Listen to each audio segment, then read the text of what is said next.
Hello everyone, welcome to the YouTube channel. This is the Crucible of NYC. I'm your host, Domingo.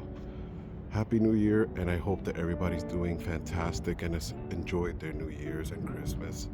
Hope no one's sick, not doing ill, because a lot of stuff is going around. But I hope that everybody's doing great. Today I wanted to show you guys what it's like to own a pre-owned EV. And this EV is a 2017 Kia Soul EV Plus. What it's like, it's great. It's freaking awesome. It beats paying for gasoline for as much as I can tell you.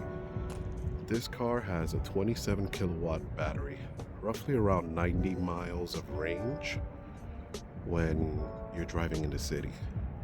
Now, if you're a person that drives 40 to 50 miles a day, I would say definitely this is something to look at. Not only is the car comfortable, efficient, and easy to drive, the perfect part about this car is that this car is compact. You can park it anywhere in the city. You can go roughly about up to 90 miles. Now, 90 miles doesn't seem like it's a lot, but think about it for a moment. Let's say, for example, you're working in the city and going back home, and your range is only 40 to 50 miles a day. Why not get a vehicle that you can just plug it into an actual wall outlet, 110 outlet, and leave it overnight charging? And then by the time you wake up in the morning, the car is fully charged. To me, it's a no-brainer. But where can you park a car and charge on a 110 volt? Not in the street. You'd have to pay for a parking garage, such as this one, that you'd have to pay for a monthly bill to park in the garage, not to park in the street. The reason why I park this car in the garage is because parking is terrible.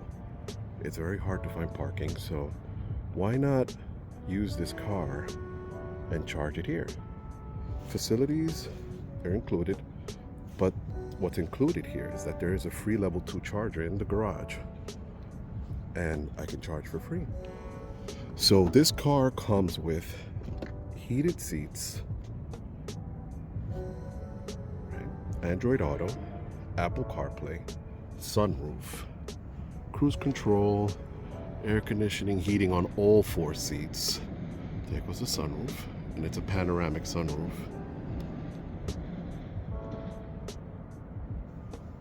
And heated steering wheel. Like I said, this car is amazing. I actually like the car because of its conveniences and the functionality that this car has. I'll turn this on, and you could see when the car turns on, this car's fantastic. It works just as it's designed. So roughly, I had charged this car. It's at about, it was at about 95%, well, 90% roughly. I took it out. I started doing errands, and this car is very functional. A very nice looking car. It has foldable powered mirrors. Here's the accessories and everything that goes with it. And I'll give you a little sight in the back, a little tour in the back. And as you can see, that's my son's car seat and the accessories. Now, is this a roomy car? Absolutely not. It's a compact car. And as you can see, the car comes with a prefabricated leather seats. It's really not leather. It's just prefabricated seats. But you can sit 5 people in this car. The trunk room, it's very small. It's not a big trunk. And excuse the mess, but everything that I carry here are the things that I need with me in this car, just in case. A very essential thing if you have an electric car is an extension cable, because if you need to have power to the car that you're somewhere. Maybe, say for example, you're at a friend's house or family's house and you need to charge your car and they have a 110 outlet. Why not use their power to charge your car? Another accessory that I do have that I recommend is this 110 splitter. It's really cool because if you need to use one outlet and somebody else is using something else, you can plug that in and give the other outlet to the person while you're charging your car. This also has a 12-volt outlet here on the side. I carry a fire extinguisher just for precautions, a tire inflator, and very important if you own an EV and you have EV cables, a lock, a master lock, so that you can lock the cables together in case someone tries to steal your cable. Another lock is a master lock. This is like a snake lock, a python lock. I'll link everything in the description below. This way you can tie it to, like, for example, like a post, like a metal post, for example, like over there, and run the cable along a friend's house or anywhere that you're going to be at. And I just have some tools, a toolbox, some extra tools, a window visor kit. That's not important, but this is another plug that allows you to connect the big beefy EV level 2 charger from a NEMA 1450. I believe that's what the cable is. I'll link the description in the below. I'll link the item in the description below into a 110 outlet. So what this does is that it converts your level 2 charger that charges at 32 amps to 110 volts at 15 amps or 20 amps. This is they call this a dog bone, but this is an RV plug. So it's a NEMA 1450R plug that goes into an RV port, a TT30P. These are great in case you go and you find, for example, a shop or somewhere that has a 30 amp outlet. You can use this to connect it and connect your EV power cable. Now, so what's the cost of this car? I paid $12,000 for this car. This car obviously was pre-owned, but this car only had 29,000 miles when I first purchased this car. Think about it. What car are you going to find, gas-powered car, under $12,000 with 29,000 miles? Nah, I don't think so. I'm sorry. You're not going to find it. The reason why a lot of people decided to not get these type of cars is because of the range. A lot of people have range anxiety. I don't, because I live in the city. I work in the city. It's only 40 miles. So why not? Go 40 miles, come back, charge your car, wake up in the morning, and back to Groundhog's Day. Do it all over again. Sorry, that's the train passing by. And this uses two methods of charging. I'll open up the port so that you can see what type of charging it uses. So the charging methods for this car, it's level 1 and level 2, which is this guy right here. Level 1 and level 2 chargers, which allow you to go from 15 amps wall outlet, 120 volt wall outlet, to about 32 amps on the level 2 charger. So about somewhere around, I believe the maximum cap is 48 amps, I think it is. It goes up to 7,000 watts, 7 kilowatts. And right here is the DC fast charger. That is what saves most people if you're in a pinch and you're in a hurry and you want to charge your car extremely fast. That port will charge at 40 kilowatts. Roughly, it idles down. It peaks at 40, then it starts to come down to 38 to 32 kilowatts. But what this calculates in math is that, say for example, you're driving somewhere, you're at 30%, and you use the level 1, level 2 charger to charge your car, and you want to at least reach 80%. You're going to be there for at least 2 hours. Now, if you use the DC charger, which is right here, in the DC charger, you can charge this car from 30% to 80% in a matter of 20 minutes to 30 minutes.